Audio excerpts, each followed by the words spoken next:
जवानों, तुम्हारी जवानी बर्बाद हो जाएगी। मेरे बुतों के आगे सजदा करो वरना मारे जाओगे। हम सिर्फ अल्लाह को मानते हैं, आप हमारी जान ले लें फिर भी हम शिर्क नहीं करेंगे।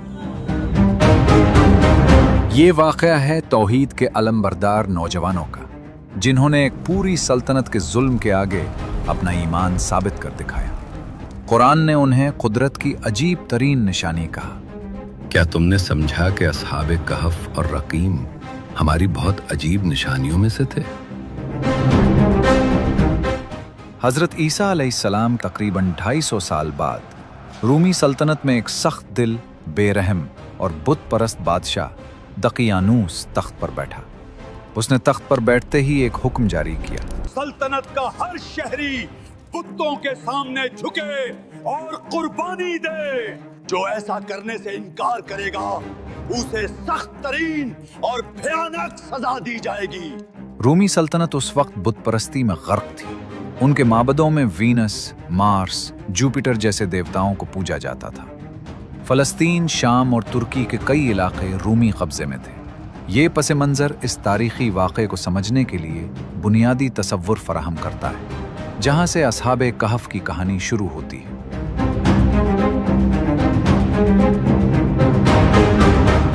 उसी सल्तनत में चंद नौजवान रहते थे, बड़े शरीफ, मुअज़्ज़ज़ और नेक खानदानों के। वो सच्चे तौहीद परस्त थे। वो अल्लाह के सिवा किसी को नहीं मानते थे। एक दिन बादशाह ने शहर भर के लिए हुक्म दिया कि जश्न में सब लोग बुतों के सामने कुर्बानी दें। चलो भाइयों, बादशाह का हुक्म नहीं सुना तुम लोगों ने? हमारा रब सिर्फ अल्लाह है। हम बुतों को नहीं मानते और ना उनके सामने झुकेंगे। उनका ये ऐलान पूरे शहर में आग की तरह फैल गया। सिपाही दौड़ते हुए बादशाह के दरबार में पहुंचे और खबर दी कि चंद नौजवान उसके हुक्म की खिलाफ वर्जी कर रहे हैं। ये बात सुनकर बादशाह शदीद गुस्से में आ गया और हुक्म दिया, उन नौजवानों को मेरे सामने पेश किया जाए। नौजवानों को दरबार में लाया गया। एक ऐसा लम्हा जो उनकी जिंदगी का फैसला करता। ऐ जवानों, तुम्हारी जवानी बर्बाद हो जाएगी। मेरे बुतों के आगे सजदा करो वरना मारे जाओगे। हम सिर्फ अल्लाह को मानते हैं, आप हमारी जान ले लें फिर भी हम शिर्क नहीं करेंगे। ये जवाब सुनकर बादशाह कांप उठा। उसने कहा, इन्हें कुछ मोहलत दे दो, शायद ये पलट आएं, वरना कत्ल कर देना। लेकिन नौजवानों ने इसी मोहलत को ईमान बचाने की खातिर हिजरत का जरिया बना लिया। वो खामोशी से शहर से निकले और पहाड़ों की तरफ सफर शुरू कर दिया। रास्ते में इन्हें एक चरवाहा मिला जो खुद भी तौहीद का अलंबरदार था और उसके पास एक कुत्ता भी था। चुनाचे चरवाहा भी इनके साथ शामिल हो गया और जब ये सब जाने लगे तो कुत्ता भी इनके पीछे चल दिया। लोग कहेंगे वो 3 थे, जान लो चौथा उनका कुत्ता था। और कुछ कहेंगे वो 5 थे, जान लो छठा उनका कुत्ता था। और कुछ कहेंगे वो 7 थे, जान लो 8वां उनका कुत्ता था। कह दो ये सब गैब में तीर चलाना है। मेरा रब इनकी सही गिनती बेहतर जानता है और इन्हें चंद लोगों के सिवा कोई नहीं जानता। पहाड़ों के दरमियान चलते चलते ये लोग एक ऐसे पहाड़ तक पहुंचे जिसके अंदर एक कदीम, खामोश और महफूज गार मौजूद थी और वो उस गार में पनाह के इरादे से दाखिल हो गए। जब वो नौजवान गार में पनाह गुज़ीन हुए तो उन्होंने कहा, ऐ हमारे रब, हमें अपनी तरफ से रहमत अता फरमा और हमारे काम को सीधा कर दे। थकन ने उन्हें बेबस कर दिया और वो गार में लेट गए। फिर अल्लाह ने उन पर वो नींद तारी कर दी जो आम इंसान की नींद नहीं थी। ये अल्लाह की कुदरत से पैदा की गई तवील, महफूज, मौजज़ाती नींद थी। हमने गार में उनके कानों पर कई साल तक नींद तारी कर दी। तुम उन्हें जागता हुआ समझते मगर वो सो रहे होते और हम उन्हें दाएं और बाएं करवट दिलाते रहते। सूरज तुलू होता तो रोशनी दाएं तरफ मुड़ जाती गुरूब होता तो बाएं तरफ हट जाती।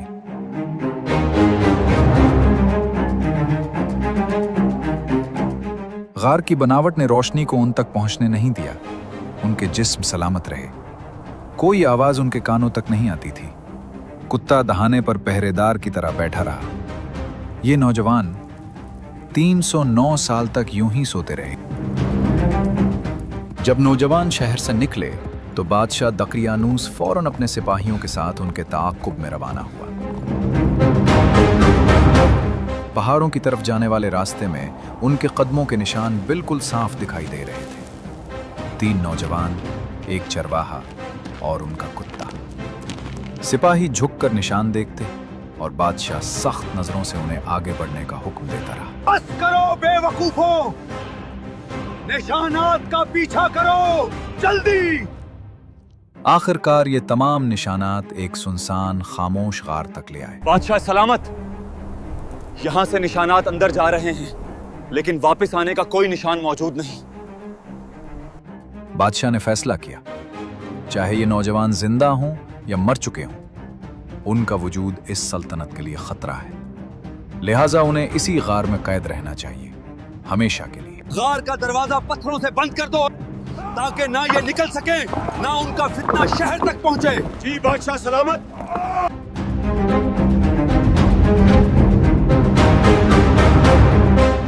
जब नौजवान गार में सो रहे थे, दिन, साल, दहाइयां और फिर सदियां गुजर गईं। दकियानूस मर गया। उसके बाद कई बादशाह आए और चले गए। रूमी सल्तनत में जबरदस्त सियासी तब्दीलियां आई। हत्ता कि एक ऐसा दौर आया जब रूमी सल्तनत में पहली बार ईसाईयत को सरकारी मजहब का दर्जा मिल गया। 313 ईस्वी में बादशाह कॉन्स्टेंटाइन ने मसीहियत कबूल की।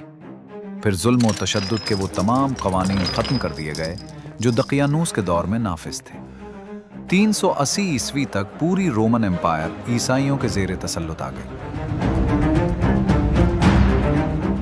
मगर दूसरी तरफ नौजवान अभी भी उसी गार में सो रहे थे। 100, 200 नहीं, 300 से जायद बरस।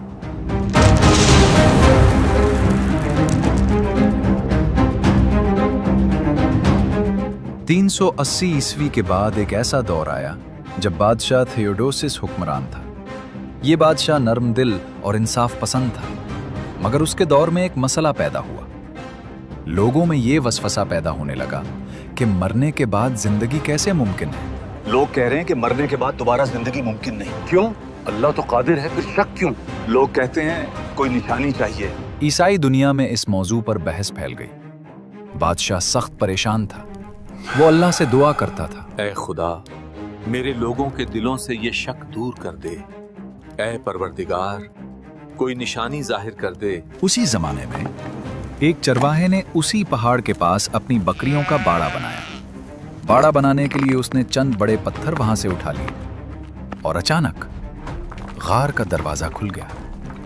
रोशनी अंदर दाखिल हुई, हवा बदली और वो नौजवान जो 309 बरस से सो रहे थे जाग उठे।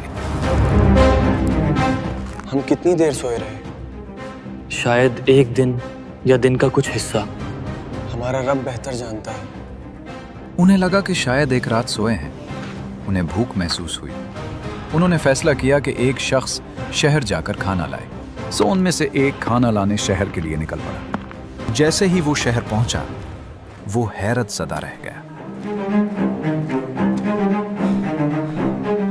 शहर पूरी तरह बदल चुका था। इमारतें नई, लिबास मुख्तलिफ, रिवायात बदली हुई। उसके लिए ये सब कुछ अजनबी था, लेकिन वो अपनी भूख के बायस एक दुकान पर गया और खाना खरीदने लगा। ये लो, कीमत। ये कौन सा सिक्का है? ये तो सदियों पुराना रोमन सिक्का लगता है। यही तो सिक्का यहाँ चलता है। ये क्या मसला है? बेटा, वो जमाना तो बहुत पहले गुजर गया। तुम आखिर हो कौन? क्या रोमन सल्तनत नहीं रही? दुकियानवस वो बादशाह नहीं रहा? दुकानदार समझा कि उसे कोई खजाना मिला है। लोग जमा हो गए और फैसला हुआ कि उस नौजवान को बादशाह के सामने पेश किया जाए। नौजवान ने अपना पूरा किस्सा सुनाया। दकियानूस के जुल्म की कहानी, उनकी हिजरत, गार में पनाह। बादशाह उसकी बातें सुनकर हैरत में पड़ गया। दकियानूस तो 300 साल पहले मर चुका है। लेकिन बादशाह सलामत। तो कल ही सोए थे। ये सुनकर बादशाह ने हुक्म दिया, हम फौरन गार जाकर बाकी साथियों को देखेंगे।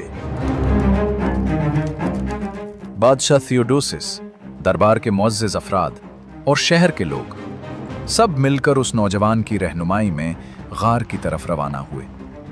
उन लोगों का ये ख्याल था कि शायद गार के अंदर कोई पुराना खजाना होगा, मगर हकीकत उनकी सोच से कहीं ज्यादा हैरत अंगेज थी। जैसे ही बादशाह गार के दहाने पर पहुंचा, उसका दिल धड़क उठा। अंदर जो नौजवान बैठे थे वो उसके लिए बिल्कुल अजनबी थे और नौजवानों के लिए ये लोग भी अजनबी। फिर उनसे सवाल किया गया, तुम लोग कौन हो, यहाँ क्यों आए और ये सारा मामला है क्या? और उन्होंने वही बात बताई जो नौजवान ने उन्हें महल में बताई थी कि वो दकियानूस से छुप कर आए थे और कल ही यहां पनाह ली थी। ये सुनकर बादशाह की आंखों से आंसू बह निकले। उसने दिल में समझ लिया कि ये अल्लाह की वो निशानी है जिसका वो मुद्दत से इंतजार कर रहा था। इस निशानी ने लोगों के दिलों में मरने के बाद दोबारा जिंदा होने के शक को हमेशा के लिए खत्म कर दिया।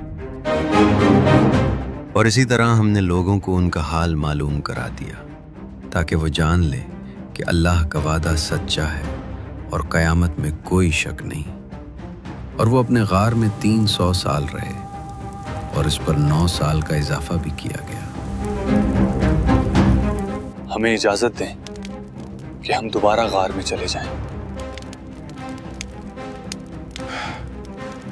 बादशाह ने नम आंखों के साथ इजाजत दी।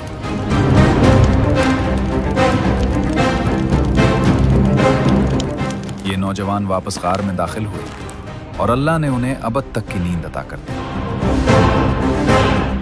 वो गार ही उनकी आरामगाह और दुनिया के लिए ईमान की रोशन निशानी बन गई। तारीख में इस गार के मुकाम के बारे में मुख्तलिफ आरा मिलती हैं। कुछ मुअर्रिखीन के नज़दीक गार उर्दुन में है, ख़ास तौर पर रक़ीम के मुकाम पर, जबकि एक मजबूत राय ये भी है कि गार तुर्की में मौजूद है। वहाँ दकियानूस के बनवाए गए आसार और बाद में उस्मानी दौर में तामीर की गई मस्जिद आज भी मौजूद है। दुनिया भर से लोग इस मुकाम की ज़ियारत के लिए आते हैं। ये जगह असहाबे कहफ का गार कहलाती है। साइंस कहती है कि कुछ जानदार हाइबरनेशन की कैफियत इख्तियार करते हैं, तवील मुद्दत तक बगैर खाए पिए अपने जिस्मानी निज़ाम को इंतहाई सुस्त कर लेते हैं। दुनिया में 2000 से ज़्यादा जानदार ये सलाहियत रखते हैं।